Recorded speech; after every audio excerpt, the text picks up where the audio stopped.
तो मुझे कंबोडिया से जब आना था वियतनाम की तरफ, तो कंबोडिया वालों ने मुझे रुका लिया था। उसके सीनियर आने में कम से कम 2 घंटा लग गया। उसका सीनियर कहीं तो गया हुआ था। कब से रुका था यार मैं यहाँ पे, 2 घंटे से। लगता नहीं मुझे वहाँ से लिफ्ट मिलेगी शायद। हाय गाइस, तो अभी मैं हूँ वियतनाम में। और इसके पहले जब मैंने लास्ट वीडियो बनाया था तो मैं था कंबोडिया में। कंबोडिया से मैंने वियतनाम का वीज़ा अप्लाई किया था।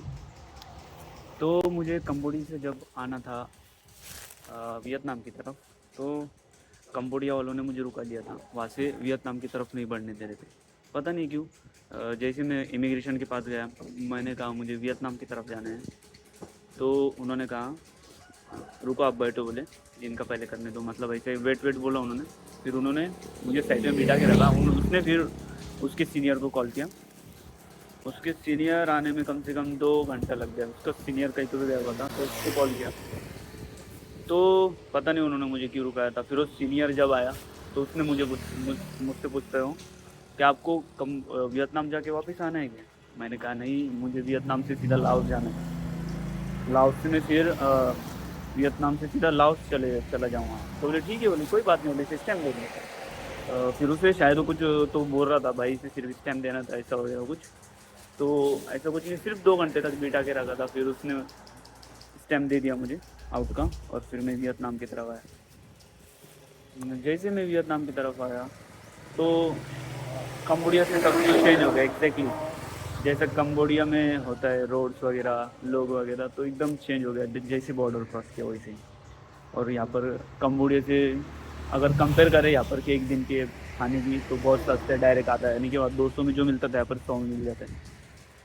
और ये मेरी पहली चेकिंग है, तो मैं जो मैं ट्राइटन गांव में था, और अभी मैं वहाँ से बाहर आया हूँ। ट्राइटन से नहीं, चेक करके यहाँ पर आया हूँ।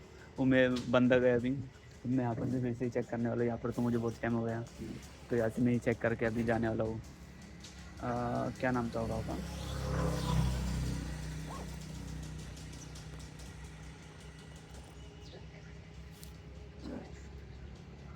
राजगिया के पास जाना है मुझे।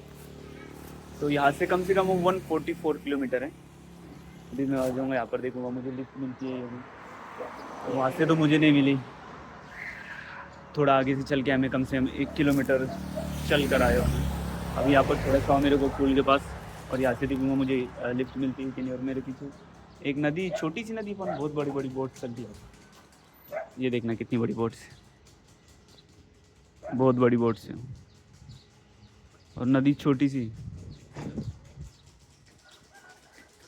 100 मीटर की वाइड होंगी नदी, लेकिन उसमें बोट बहुत बड़ी बड़ी चलती है। एक बोट आती, फिर दूसरी बोट जाती, बहुत बड़ी बोट।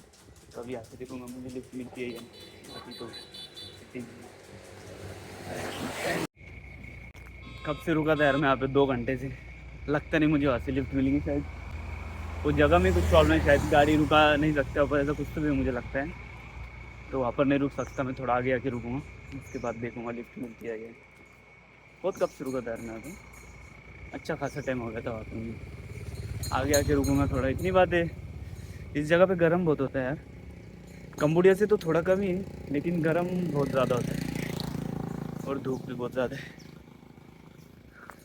और छाव तो बिल्कुल भी नहीं। आगे थोड़ी सी शायद वहाँ जाके रुकूँगा मैं। आखिर दिखा तो आपको मुझे लिफ्ट मिलती है या नहीं।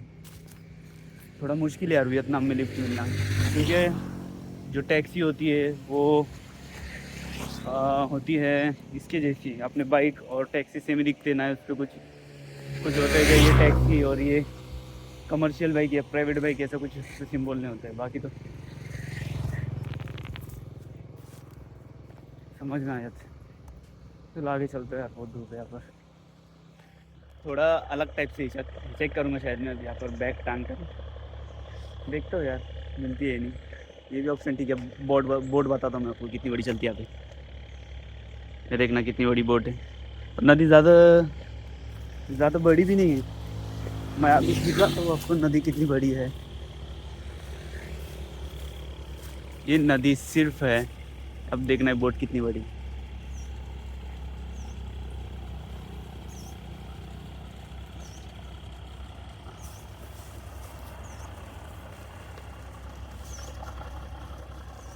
वो सामने नदी खत्म, इतनी चौड़ी बस। अब लिफ्ट पे ध्यान दूंगा मैं थोड़ा सा।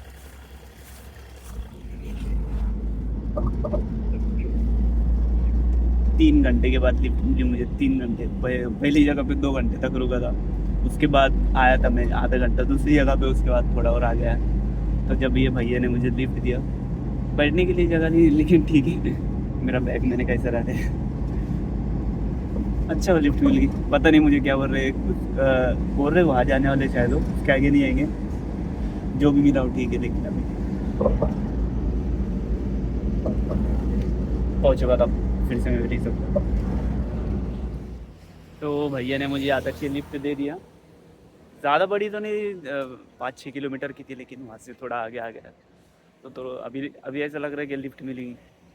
और यहाँ पर खेत वगैरह देख कैसे बढ़िया है। जाऊँगा थोड़ा आगे। इनकी तरफ ये नदियाँ रोड्स का काम करती है, सब ट्रांसपोर्टेशन आधे से ज़्यादा इस पे होता है। ये देखो सामने भी एक नदी जा रही है और यहाँ पर भी एक है। बाकी ऐसा पूरा जाल बना है, बहुत सी बोट आती जाती है। मुझे लगता नहीं यार वियतनाम में लिफ्ट लेना इतना मुश्किल क्यों है।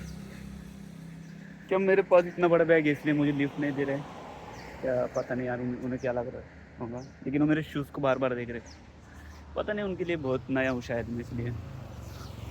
अभी कम से कम मुझे हो चुके हैं 3 घंटे।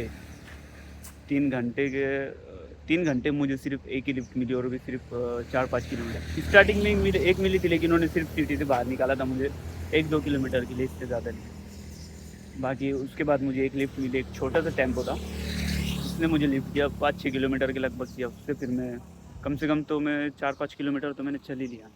यानी कि अभी मैं यहाँ पर आया हूँ, थोड़ा बेंच वगैरह यहाँ पर बैठने के लिए, तो फिर मैं यहाँ पर आया और यहाँ पर बैठ गया। बाकी यहाँ पर का गेट है शायद, पता नहीं यहाँ पर से मुझे कुछ लिफ्ट मिल जाए।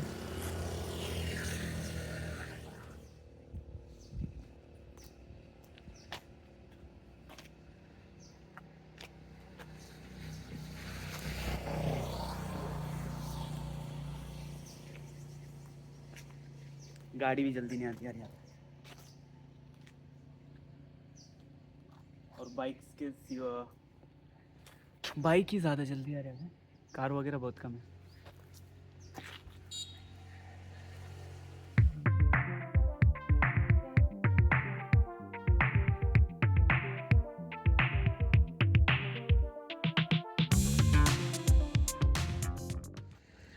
मुश्किल से 1-2 मिनट बाद एक गाड़ी आती है, उसमें भी बंदे के पास ज़्यादा सामान होता है, या फिर double seat.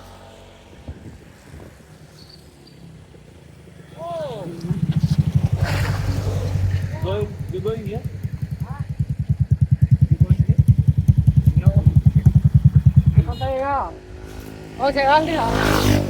Ôi Sài Gòn đi à? Không Sài Gòn đi. Xin ra.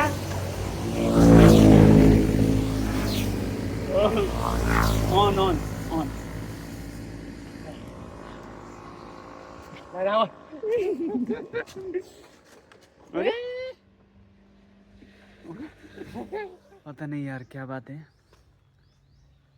नहीं मिल रही यार यहाँ पर लिफ्ट। मेरी इनके लिए हाइट ज़्यादा है, या मेरे पास बैग ज़्यादा बड़ा है, मुझे पता नहीं क्या प्रॉब्लम है, लेकिन यहाँ पर लिफ्ट नहीं मिल रही है। बहुत कब से रुका हूँ।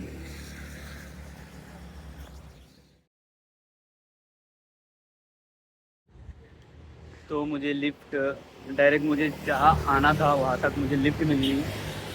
और मुझे लिफ्ट इसीलिए नहीं मिल रही थी क्योंकि मेरे पास हेलमेट नहीं है। मैं जिसके साथ बैठा उसने बोला आपको हेलमेट की ज़रूरत है, क्योंकि मैंने देखा गांव का भी रोड है, वहाँ पर एक भी पुलिस नहीं है, फिर भी सब लोग कंपलसरी हेलमेट पहनते हैं। और पुलिस, जब से मैं वियतनाम में आया, जब से मैंने देखा कि एक भी पुलिस कहीं नहीं देखा मैंने अभी तक, ना ही ट्रैफिक पुलिस ना ही नॉर्मल पुलिस। और रोड भी छोटे होते, इतने बड़े नहीं, ठीक ठाक रोड है। और बड़ी बड़ी ट्रकी भी नहीं चलती, क्योंकि जो ट्रांसपोर्टेशन है जो भी सारा वो पानी के ज़रिए होता है। एक नदी है, मतलब गांव में हर जगह पे ऐसी रोड के जैसी गई है नदी, और वहाँ पर वो बड़ी बड़ी नाव जाती है और वहाँ पर ट्रांसपोर्टेशन होता है उससे, तो इसलिए ज़्यादा टर्की नहीं, ट्रैफिक भी ज़्यादा नहीं, पुलिस भी ज़्यादा नहीं, ट्रैफिक पुलिस तो है ही नहीं, अभी तक देखा नहीं है। तो मुझे जाना तो मैं तो वहाँ पहुँच गया, अभी मैं हॉस्टल देखूँगा और फिर जाऊँ। और ये गेस्ट हाउस मिला है मुझे,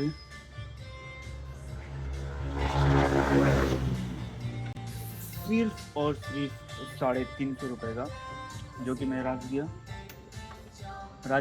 सिटी से थोड़ा बाहर आया, रोड के साइड में 3-4 किलोमीटर, मुझे गेस्ट हाउस मिला सिर्फ 350 की। और राजगिया में सिटी में था, जब मैंने वहाँ पर सिर्फ हॉस्टल का रेट पूछा तो वहाँ पर 500 रुपये था एक नाइट का हॉस्टल का। यहाँ पर मेरे ख्याल से ठीक है सिंगल रूम के हिसाब से, और अच्छा भी है, तो 350 रुपये ठीक है बोला। बाकी बाय बाय।